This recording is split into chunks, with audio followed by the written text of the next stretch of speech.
Hey, survivors, Camille from Surviving the Badge. Let's talk about the Covina Massacre, shall we? What? Santa with a flamethrower? Holy crap.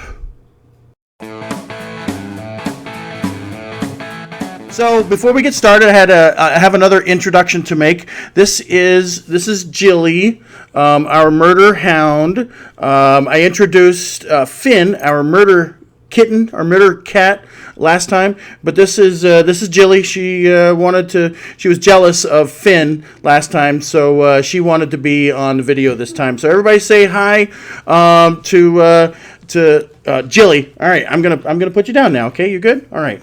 Now you're on camera. Yay, you're famous. All right. So let's talk about Christmas massacres, shall we? Today I'm enjoying some Buffalo Trace. Ooh, so good. It's the Christmas season, and you can see that I am wearing my Christmas hat because we're going to talk about Santa with a flamethrower. So this was Christmas Eve, December 24th, 2008. It was about 11:30 p.m. when Bruce Pardo shows up at his former in-laws' house. He brings with himself 4 9mm semi-automatic handguns, a homemade flamethrower, and knocks on the door. Don't, Merry Christmas. And his 8-year-old niece comes to the door, opens the door. Oh, hey, uncle. And what a scumbag. He shoots her right in the face. Good news is she actually lived. After this, he comes in and he starts just blowing people away. He takes his 9mm handgun and just starts shooting people execution style. People are scrambling, screaming all over the place. Did I mention that he's wearing a Santa suit? If I forgot that, yes, he's wearing a Santa suit while he's just blowing people away. He murders his ex-in-laws. He murders his ex-wife. And after he's done just complete rampaging the house, he takes his homemade flamethrower, and I'm going to add some pictures into the video, and just starts melting the place.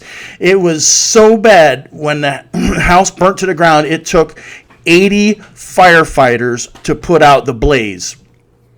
It was just crazy. It took hours and hours to put this blaze out. It was so bad that they only could identify the victims through dental records. So devastating. So let's talk about this scumbag, if you will, misguided citizen.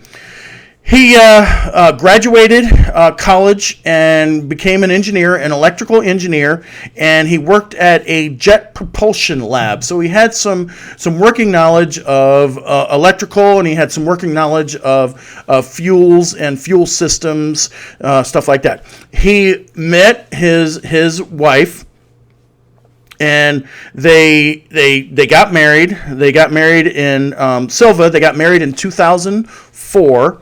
And they were only married for about 1 year. And there was speculation in everything that I read that he had fathered another child with another woman, or a child with another woman, and it fell apart from there. So they were married 1 year, and it went apart.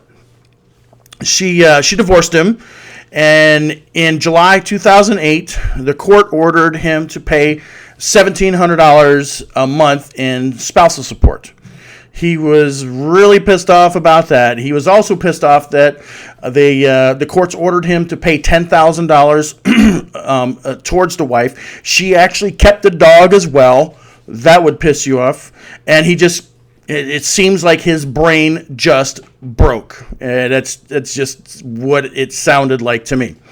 So while the massacre is going on, there was one victim who managed to escape, ran to the neighbor's house, called 911.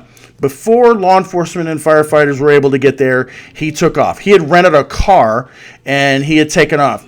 The flamethrower apparently was not as good as you would think an engineer could make, because it melted his Santa suit into his skin, and he had third-degree burns. For whatever reason, he ended up driving across town to his brother's house in this rent-a-car, and he parked about a half a block away from his brother's house. Brother wasn't home. I don't know if he drove by and to check to see if his car was there, and he's like, oh, shit, his car's not here. Well, what am I going to do now? He ended up killing himself, self-inflicted gunshot wound, but it doesn't stop there. When the law enforcement got there and the fire department got there, they noticed that inside of his Santa suit, part of his Santa suit, there was a booby trap device. And when the fire department and law enforcement, the bomb squad, showed up, they took one of those robot things that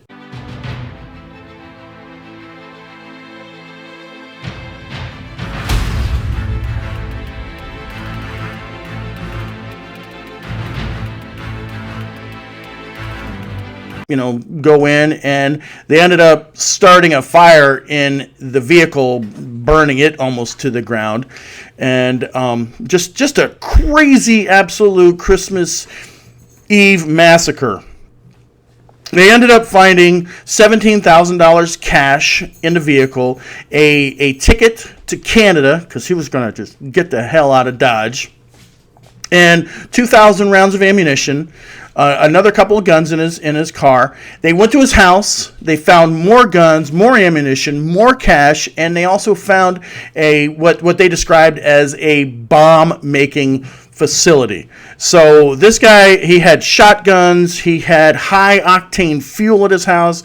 He had planned this all out. Like I said, he really, really had a broken brain here when he just decided to take anybody out. And I always hate these murder-suicide cases. And my philosophy is, if you're going to commit a murder-suicide, you go first and then kill as many people as you want. That's always my philosophy. And it's kind of probably weird to me talking about killing and all that with the Santa suit on and it's swinging around. But that's my philosophy. You're going to commit a murder-suicide, you first, and then have at it. But that's just me. Hey, let me know what you guys think about this. Give me some ideas. If there's any other Christmas massacre or cases that you want to talk about, mention it down below. Also, make sure and like and subscribe. Please subscribe. We're trying to get 500 by the end of the year. And John has a surprise for everybody. If we can get 500 by the end of the year, he's not going to go with me shaving his mustache. I wanted to do that live. But he's like, no, you can't shave my mustache.